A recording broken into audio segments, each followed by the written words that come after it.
Let's join Andrew Perez via Skype. He is in Plantation now. Andrew, you've covered a lot of ground. Fill us in, and remember, a lot of folks are listening by radio now, most of them. So we'll describe everything as well as we can. Absolutely. Well, we're inside our live truck right now. We've been weather roving all day long. It brings us to a very dark Plantation. I can tell you that. Power outages all over. We just turned off of University and onto Peters Road. And I want to show you this. These are some of the emergency crews, and there's some big construction equipment that they are following with their flashing lights. You got to give it to the city of Plantation here. This is a giant piece of machinery. It's been going up and down. It's like a tractor trailer going up and down University, up and down Peters Road, escorted by police, escorted by the city of Plantation vehicles, already removing all of the trees, all of the debris that is blocking the roadway. And here we are. We're still not completely in the clear yet. We've seen so many police officers up and down the streets here, trying to see if we, without getting in front of them, of course. Yeah, because they keep stopping every so often. There's a tractor trailer up there up front.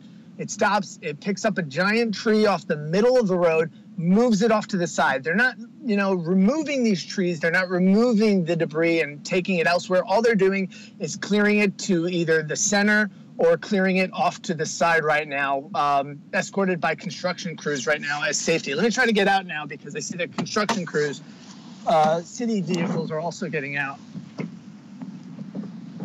I mean, they're really trying to clear up as quickly as possible. Now, one thing that I definitely want to make clear, because city officials have said this again and again, just because we're seeing all these officers on the road now, just because we're seeing them starting to remove debris from the road, remove the trees, that does not mean that citizens and residents should be driving right now, should be everything anyways. Nobody around here has power anyway, so this isn't just a license to go ahead and roam. We are still dealing with gusty winds. We are still dealing with rain. So right now, crews, though, it looks like they're trying to get a leg up. Obviously, they've got their safety precautions in place. This is a team of at least 4 guys out here that are going around, and they're just picking up these large trees that have fallen, that are blocking the roads. You can see that right there. Andrew, are you on Broward Boulevard or where in Plantation? Well, this is Peters Road right now. We turned off of University. So we went over 95, we got on University, and now they just turned on Peters Road a short time ago. So they are, what I've noticed also is that it appears that the officers in their police cruisers are fanned out, communicating with each other, going down every street, telling each other where there is debris, where there are trees on the road, and then directing some of the city crews to go ahead and clear some of those large chunks of debris. Again, big teams fanned out all over Plantation. I'm not going to lie, I'm very shocked to see that crews are already out trying to get a leg up on this, which means we're slowly but surely coming to an end. Obviously, cleanup is going to be something that we're going to have to deal with. But of course, tomorrow afternoon, we should start seeing things be a little bit more clear. Maybe people are able to leave their homes. Right now, crews, they just want to get a leg up on this. Well, maybe it's a question you can ask them, but I think part of the goal is to try to get it done while the curfew is in effect and there's very little traffic on the road, because you're not experiencing much of that as you're driving around, correct? Well, that's the thing. That's why I wanted to bring up that there is a curfew in effect and that people should not be on the roads, because unfortunately we are still seeing a few cars on the road. And you got to understand, it's not just, that there's a curfew. It's not just safety, because there are still these wind gusts. But by having people get out on the roads, it's going to prevent these guys from being able to do their jobs quickly and efficiently. You've got to understand they've got families that they want to get back home to.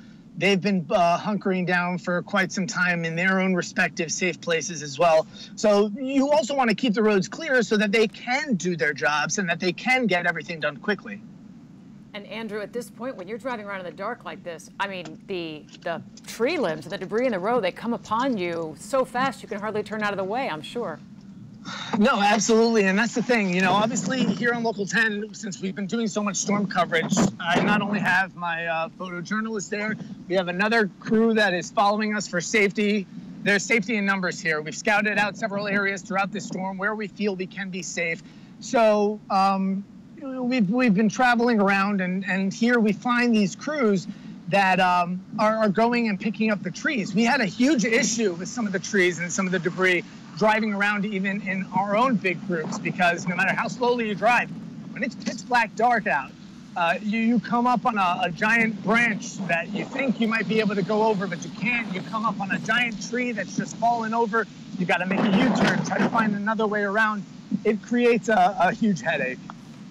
Okay, our Andrew Perez, live for us in Plantation, where they are beginning the recovery process. Lots of limbs to pick up from those trees, from those palm fronds, all over the roadways. And there's one example of what we're talking about. All the winds from Irma knocking those down. Andrew, thanks a lot. Great.